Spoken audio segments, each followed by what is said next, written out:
जय हिंद। बुंदेलखंड न्यूज 24 में आपका स्वागत है। आइए बढ़ते झांसी से कुछ मुख्य खबरों की ओर। प्रेमनगर थाने से आ रही है बड़ी खबर, जहां बीते दिन एक युवक अधमरी हालत में पटरी पर पाया गया। वह युवक के भाई सनी का कहना है कि आखिरी बार प्रेमिका के साथ फिल्म देखने गया था, इसके बाद से लापता था। बड़े भाई ने इसके जिम्मेदार प्रेमिका को बताया है। प्रेमनगर निवासी वेद प्रकाश अहिरवार, जो कि 22 साल का था, एक मॉल में सेल्समैन का काम करता था। बड़े भाई सनी ने बताया कि मंगलवार को वेद प्रकाश काम पर नहीं गया, परंतु घर पर ये बोलकर गया कि वह काम पर जा रहा है। इसके बाद वह मोहल्ले के बॉर्बी के घर दोपहर 2:30 बजे तक बैठा रहा। इसके बाद वह दोस्तों के साथ सीपरी बाजार चला गया। वहां से तीनों दोस्त कपड़े खरीदने सीपरी बाजार गए। इसके बाद सनी का कहना है कि उसके दोस्तों द्वारा बताया गया कि वेद प्रकाश प्रेमिका को बाइक पर बैठाकर फिल्म देखने चला गया। इसके बाद प्रेमिका को करीब 6 बजे सीपरी में छोड़ा, फिर वह लापता हो गया। बाद में रात करीब 11 बजे जीआरपी थाने से बड़े भाई के पास फोन आता है कि इसमें बताया जाता है कि वेद प्रकाश का ट्रेन एक्सीडेंट हो गया। इसके बाद वेद प्रकाश को इलाज के लिए मेडिकल कॉलेज ले जाया गया, जहां वेद प्रकाश ने दम तोड़ दिया। बड़े भाई का कहना है कि वेद प्रकाश को किसी ने मारा है, वह एक्सीडेंट नहीं था। नमस्कार, मैं ऋषभ यादव बुंदेलखंड न्यूज 24 में आप सभी का स्वागत करता हूं। इस समय हमारी टीम आप पहुंची है प्रेमनगर थाना स्थित बिहारीपुरा। बीते दिन एक युवक अधमरी हालत में पटरी पर पाया गया। वह आखिरी बार प्रेमिका के साथ फिल्म देखने गया था, इसके बाद से लापता था। उसके बड़े भाई सनी ने इसका पूरा जिम्मेदार प्रेमिका को बताया है। प्रेमनगर निवासी वेद प्रकाश अहिरवार, जो कि 22 वर्ष का था, एक मॉल में सेल्समैन का काम करता था। बड़े भाई सनी ने बताया कि मंगलवार को वेद प्रकाश काम पर नहीं गया, मोहल्ले के बॉबी के घर दोपहर 2:30 बजे तक बैठा रहा। इसके बाद वह दोस्तों के साथ सीपरी बाजार चला गया। वहां से 3 दोस्त कपड़े खरीदने के लिए चले गए। वहीं वेद प्रकाश अपनी प्रेमिका को बाइक पर बैठाकर फिल्म देखने चला गया। इसके बाद प्रेमिका को करीब 6 बजे सीपरी छोड़ा, जिसके बाद से वह लापता हो गया। वहीं रात 11 बजे जीआरपी ने बड़े भाई को फोन कर वेद प्रकाश का ट्रेन एक्सीडेंट होने की जानकारी दी, जहां इलाज के दौरान वेद प्रकाश ने दम तोड़ दिया।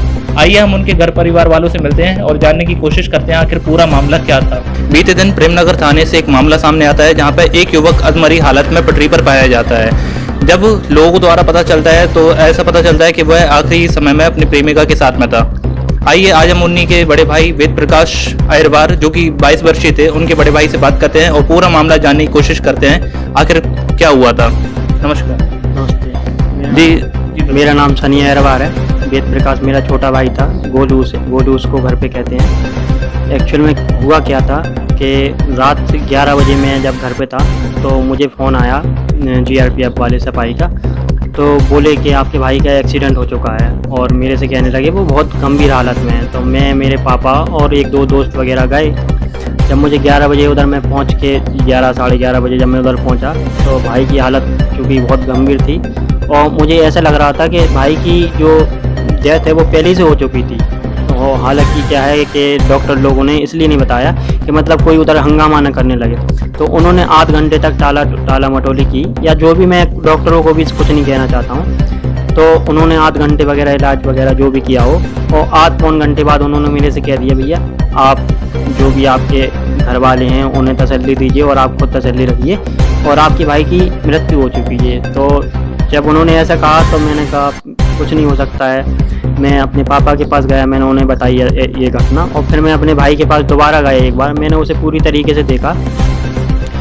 एक्चुअल में हुआ क्या है कि जो कि न्यूज़ वाले बता रहे हैं और कुछ लोग और भी कह रहे हैं कि एक्सीडेंट का केस है, तो एक्सीडेंट का केस नहीं है, ये मेरे भाई की हत्या हुई है। मैं चाहता हूं कि मेरे भाई के हथियारों का पता लगाया जाए। मैं प्रशासन से भी यही उम्मीद रखता हूं कि मुझे और मेरे परिवार वालों को, और सबसे जो मेन मेरा भाई था, उसे न्याय मिला जाए, क्योंकि तब तक उसकी आत्मा को शांति नहीं मिलेगी जब तक उसको न्याय नहीं मिलेगा। आखिर आपको ऐसा क्यों लगता है कि आपके भाई की हत्या की गई? मुझे ऐसा इसलिए लगता है कि जब मैंने जांच की, मतलब जो डॉक्टर थे उन्होंने कहा कि मेरे भाई की मृत्यु हो चुकी है, तब मैंने देखा कि उससे की जो जो बॉडी है, मैंने उसको चारों तरफ देखा, कहीं भी कुछ भी निशान नहीं है। उन्होंने कहा है एक्सीडेंट, जबकि वो बोल रहे हैं एक्सीडेंट हुआ है। एक्सीडेंट नहीं हुआ है, क्योंकि जो मेरा भाई था, उसकी जो बाइक भी थी, उसमें बाइक में कहीं खरोंच नहीं है। बाइक बिल्कुल लॉक लगी हुई एक जगह साइड में खड़ी थी, जो रेलवे ट्रक का फाटक है उसके बगल में लॉक लगी हुई गाड़ी खड़ी थी, और बाइक में कुछ खरोंच नहीं है, ना बाइक की चाबी है और ना गाड़ी में चाबी लगी हुई थी। तो मैंने देखा केवल उसके पीछे के हिस्से में पूरा सिर फटा हुआ था, ठीक। और जब मैंने 20 तारीख को जब डॉक्टर लोगों ने उसका पोस्टमार्टम भी किया तब मुझे और क्लियर हो गया, जब डॉक्टर ने मेरे से कहा कि भैया ये बहुत गंभीर मामला है और मैं इस फाइल को डॉक्टर ने खुद मेरा सपोर्ट करते हुए कहा कि भैया मैं इस फाइल को मैं इसको एसएसपी के पास इस फाइल को पहुंचाऊंगा और इसको दोबारा खुलवाऊंगा। ये मतलब आपके भाई का पीछे बहुत किसी ने पहले कुछ खिलाया, नशीला पदार्थ, नशीला नहीं कह सकता, उन्होंने कहा कि कुछ खिलाया है मेरे भाई को, उसके बाद आपके भाई को मारा गया है। आपके भाई काम कहाँ करते थे? मेरे भाई काम करते थे सिटी कार्ड में, कलेक्टर ऑफिस के सामने मॉल है जो, सुबह वही 11 बजे जाता था और घटना के दिन वाली भी बात है, उसी दिन भी वो 11 बजे सुबह 11 बजे गया। तो मम्मी ने कहा, मम्मी से बोलने लगा मम्मी मन नहीं है आज वहाँ जाने का। फिर मम्मी ने कहा कि अगर मन नहीं है आपका तो आप नहीं जाओ। तो कहने लगा नहीं मम्मी मुझे तो जाना है, मैं जा रहा हूँ, आप कोई दिक्कत नहीं है। ठीक, अब जब मम्मी घर वालों से कह के गए मैं मॉल जा रहा हूँ, लेकिन पास में ही एक मोहल्ले में मेरा 4-5 घर छोड़ के एक इनके कोई मित्र हैं, बॉबी जिसका नाम है, पिताजी के नाम राकेश है उनके, और उन्हीं के घर पे जाके ये 4-5 लोग बैठे करीब 11 बजे से 2:30 बजे तक बैठे। एक तो बॉबी का घर था तो बॉबी बैठे होंगे। ठीक, बॉबी ये सूचना आपको किसने दी कि उन्हीं के घर पर बैठे हुए थे? अमर नाम का एक दोस्त और बैठा हुआ था, उसने मेरे को बताया, उसने बताया कि भैया ऐसी ऐसी बात है, 11 बजे से 2:30 बजे तक हम लोग बॉबी के घर में बैठे हुए थे। बॉबी एक अमर नाम का लड़का है जो कि वेद प्रकाश का दोस्त बताता है कि मैं वेद प्रकाश का दोस्त हूँ, आगे की लाइन में ही रहता है वो भी।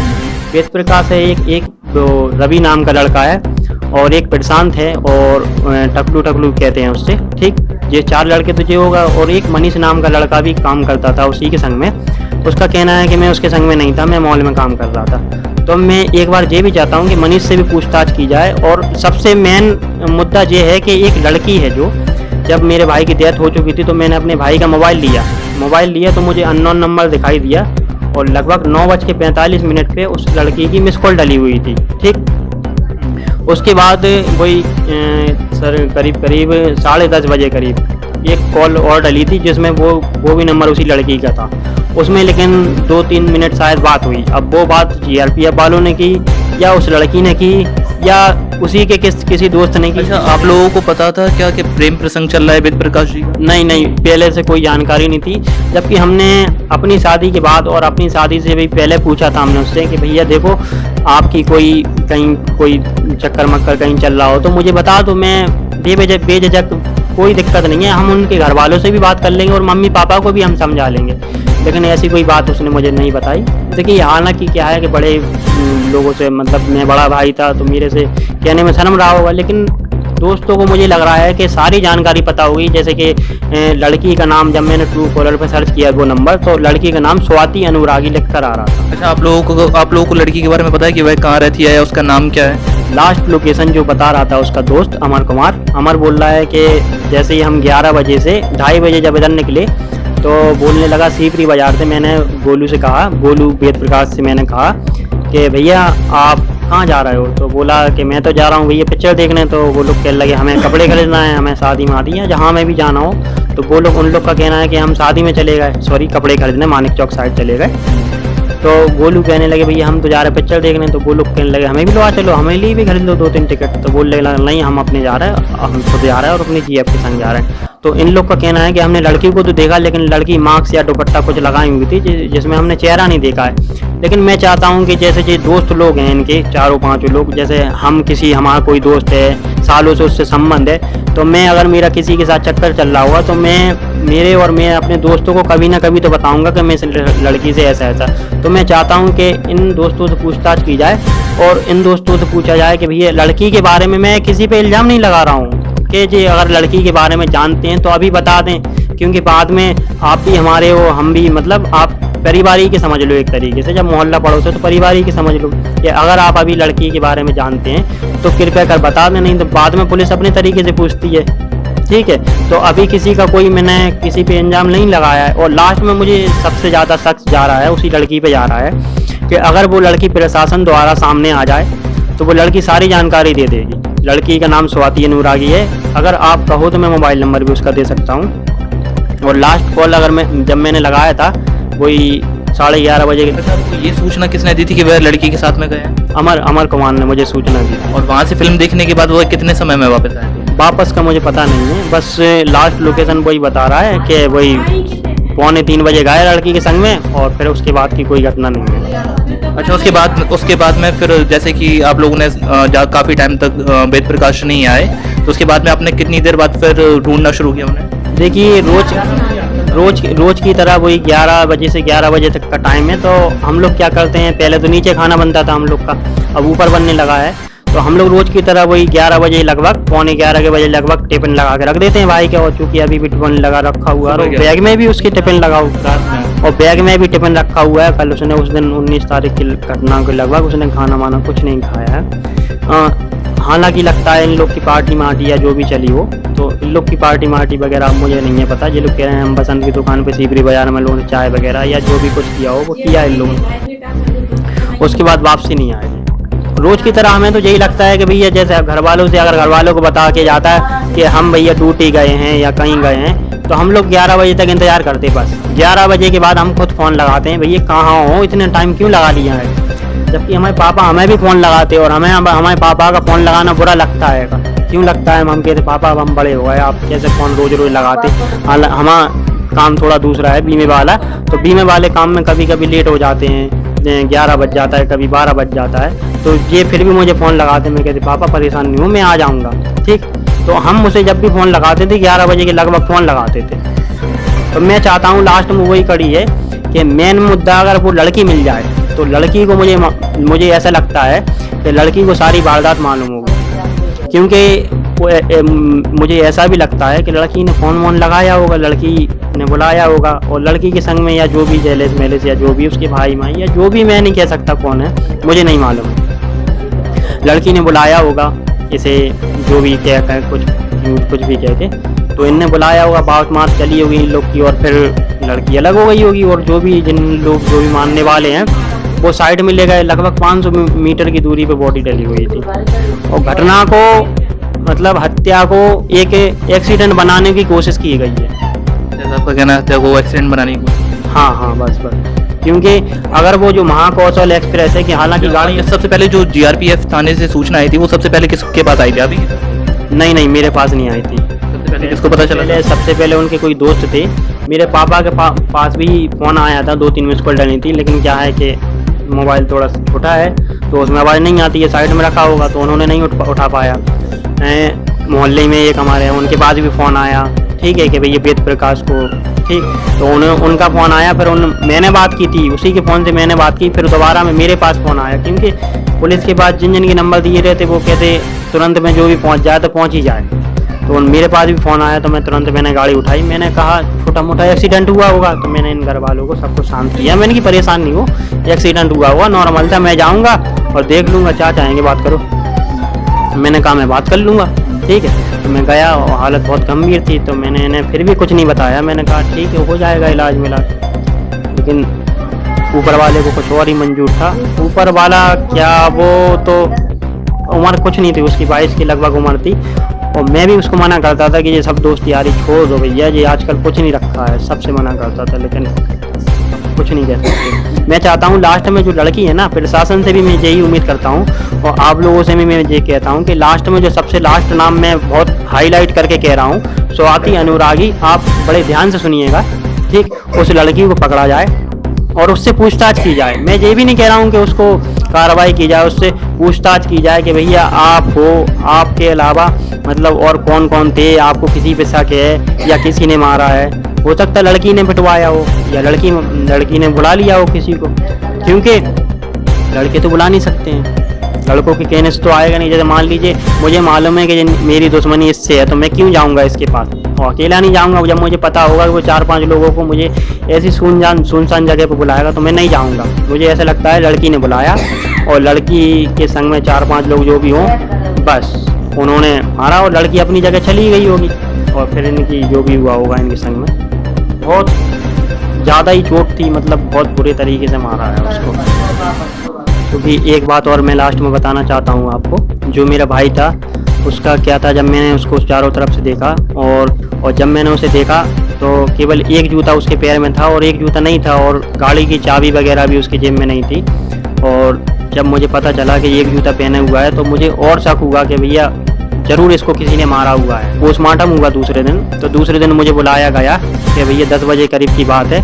तो जब मैं लौट के गया, ठीक, जब मैं लौट के गया तो मैंने रेलवे ट्रैक पे फिर मैंने अपनी गाड़ी, मैंने भैया की गाड़ी देखी और लास्ट में जब मैं गया, जब मुझे पता चला, पहले से चूँकि मुझे पता था कि वो एक जूता पहने हुआ है, तो मैंने देखा कि रेलवे ट्रैक पे एक जूता, मैंने सोचा कि एक जूता और मिल जाए वहाँ पे, ठीक। तो दूसरा जूता मैंने करीब जहाँ पे बॉडी डली हुई थी आधे 500 मीटर की दूरी पे, तो वहाँ तो मैंने खून जो भी लगा हुआ था उसकी फ़ोटो वगैरह मैंने खींच ली थी।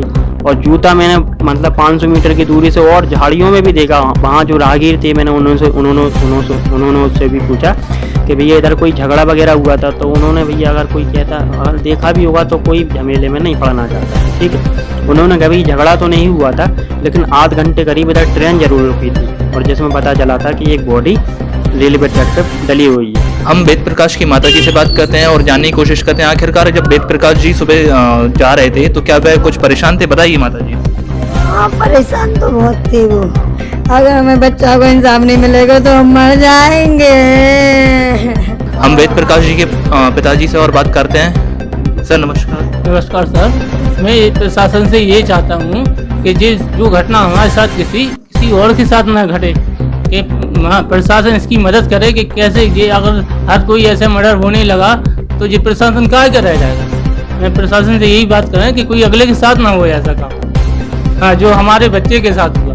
और बच्चा अगर कुछ बात होता है तो हमें बता दे कि क्या है, चक्कर का है। हमने उनसे पूछा भी तो उनने हमें बताया नहीं।